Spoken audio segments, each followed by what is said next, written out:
Hi friends, now we have to discuss about the types of accounts. So before going to start my topic, I am requesting you kindly subscribe my channel and press on bell button. Give some likes. It will makes me a lot of encouragement to do further videos. So types of accounts. Come to the point of types of accounts. An account is a summary of the records of all transactions relating to a person, assets, expenses, or gains. So the account is a T-shaped and it has two sides. The left side is called as debit side and the right side is called as credit. So friends, మనం accounts అంటే మనము business సంబంధించిన transactions ఏవైతే record చేస్తున్నామో ఆ records మనం ఎక్కడ ఉంటున్నాము అకౌంట్స్ అని చెప్పడం జరుగుతుంది. ఓకే, సో ఈ రికార్డ్స్ అనేటివి పర్సన్స్ సంబంధించి ఇండివిజువల్ పర్సన్స్ సంబంధించి కావచ్చు, లేదా అసెట్స్ సంబంధించి కావచ్చు, ఎక్స్పెన్సెస్ సంబంధించి కావచ్చు, లేదా గెయిన్స్ సంబంధించి కావచ్చు, లేదా మన రకరకాలుగా అకౌంట్స్ ను డివైడ్ చేయడం అనేది జరుగుతుంది. సో అకౌంట్స్ అనేటివి టీ షేప్ లో ఉంటున్నాయి. సో లెఫ్ట్ సైడ్ దాన్ని మనం ఏమంటున్నాము డెబిట్ సైడ్ అని చెప్తున్నాము, రైట్ సైడ్ దాన్ని మనం క్రెడిట్ సైడ్ అని చెప్తున్నాము. సో అకౌంట్స్ అనేటివి బ్రాడ్ గా మనం టూ టైప్స్ గా కేటగరైజ్ చేయడం జరుగుతుంది. That are personal accounts and impersonal accounts. So ఇక్కడ మళ్ళీ మనం come to the point personal accounts. These are the accounts of individual firms. It means a person receives any benefit from the business, his account to be debited. If a person gives any benefit to the business, his account is to be credited. So మనుషులు individual persons వాళ్ళకి సంబంధించిన accounts ఏమంటాం personal accounts అని చెప్పడం జరుగుతుంది. So if any person is giving some benefit to the company, then his account will be credited. If any person is receiving some benefit from the business, his account will be debited. So again, these personal accounts are subdivided into three categories. Personal accounts లో అనేటివి మనం మూడు రకాలుగా చెప్పుకుంటున్నాము. Natural accounts, artificial accounts and representative accounts అని చెప్తున్నాం. Natural accounts, accounts which related to individual human beings are called as natural accounts. So persons individual persons ఉన్న accounts ఏమంటాము ఇక్కడ నేచురల్ అకౌంట్స్ అని చెప్తున్నాను. ఎగ్జాంపుల్ రవి అకౌంట్ కానీ, మౌనిక్ అకౌంట్ కానీ, లేదా మహేష్ అకౌంట్ కానీ, శ్రీనివాస్ అకౌంట్ కానీ, సుభాష్ అకౌంట్ కానీ, ఇలా రకరకాలుగా మనం చెప్పుకున్న ఎక్స్ అకౌంట్, వై అకౌంట్ అని చెప్పడం జరుగుతుంది. Okay, artificial and legal accounts. So these are related to a group of persons or firms or institutions. Here, for example, Infosys Limited is there, Union Bank Limited is there, LIC is there, Lions Club is there, L&T company is there, Private Broker Limited is there. These are the examples of the artificial accounts.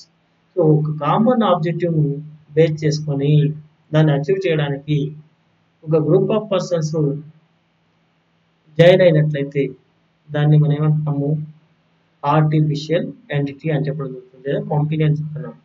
Okay, simple company అని. ఇలాంటి కంపెనీకి సంబంధించిన accounts ఇక్కడ ఏమంటాం artificial are legal accounts నుంచి చెప్పడం జరుగుతుంది. Example గా ఇన్ఫోసిస్ కంపెనీ చెప్తున్నాం, యూనియన్ బ్యాంక్ అంటున్నాం, స్టేట్ బ్యాంక్ అంటున్నాం, రకరకాల ఎగ్జాంపుల్స్ అనేది చెప్తాం. Next representative accounts. These accounts are also personal in nature. So these are related to the particular natural persons, but these are represented a particular nature of account. So here example salaries payable, these are related to the employees. Next, insurance premium paid to in advance, it relates to an insurance company. Accounts, these accounts represents or refers to a particular person or group of persons. So ఒక human being సంబంధించిన nature సంబంధించిన related attributes base చేసుకుని మనం ఏదైతే accounts తయారు చేసినామో వాటన్నిటి కూడా related accounts అవుతుంది. సాలరీ కాస్ట్ అనేది ఎక్కువగా మనము ఎంప్లాయీస్ సంబంధించిన దాంట్లో మనం ట్రీట్ చేస్తున్నాం. అదే వేజెస్ సంబంధించింది వర్కర్కి సంబంధించిన అకౌంట్స్ కింద మనం ట్రీట్ చేయడం జరుగుతుంది. ఒకవేళ ఇన్సూరెన్స్ రిసీవ్ ప్రీమియం అనేది మనం పే చేసినట్లయితే దాన్ని ఇన్సూరెన్స్ కంపెనీకి సంబంధించిన అకౌంట్ కింద మనం చెప్తున్నాం. అదేవిధంగా ఏదైనా గేమ్ అనే ఒక కంపెనీ నుంచి మనం పొందినట్లయితే ఆ కంపెనీకి సంబంధించిన రిలేటెడ్ అకౌంట్స్ కింద మనం చెప్పడం జరుగుతుంది. ఎగ్జాంపుల్ క్యాపిటల్ అనేది ఉంది. క్యాపిటల్ అనేది ప్రొపరేటర్ లేదా దాని యొక్క ఓనర్, కంపెనీ ఓనర్ సంబంధించిన అకౌంటింగ్ మనం చెప్పడం జరుగుతుంది. డ్రాయింగ్స్ అనేది కూడా ఓనర్ సంబంధించిన అకౌంట్ కింద మనం ట్రీట్ చేస్తున్నాం. అవుట్ స్టాండింగ్ సర్వీస్ అనేది ఎంప్లాయీస్ సంబంధించిన అవుట్ స్టాండింగ్ రెంట్ అనేది ల్యాండ్ సంబంధించిన వాటిని మనం చెప్తున్నాం. Okay, come to the next one is impersonal accounts. Other than personal accounts are grouped as impersonal accounts. Impersonal accounts are further subdivided into real accounts and nominal accounts. అంటే personal accounts కానివి అన్ని కూడా మనం impersonal accounts అని చెప్పడం జరుగుతుంది. Okay, so ఈ impersonal accounts two type చెప్తున్నాం. First one is real account, second one is nominal account. Real accounts are related to assets. Assets are the things of values which helps the business to generate revenues.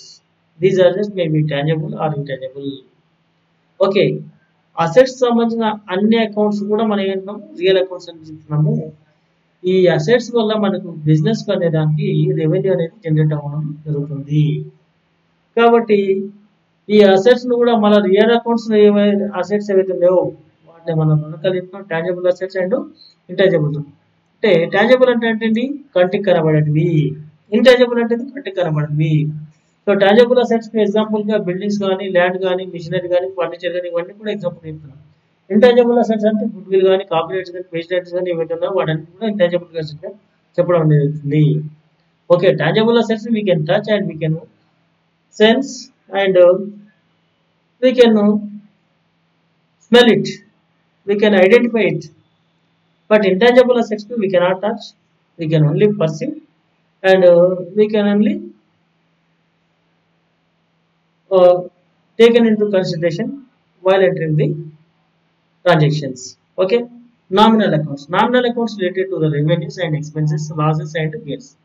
So business సంబంధించిన revenues కానీ, expenses కానీ, losses కానీ and gains సంబంధించిన accounts అంటే కూడా మనం nominal accounts అని చెప్తున్నాము.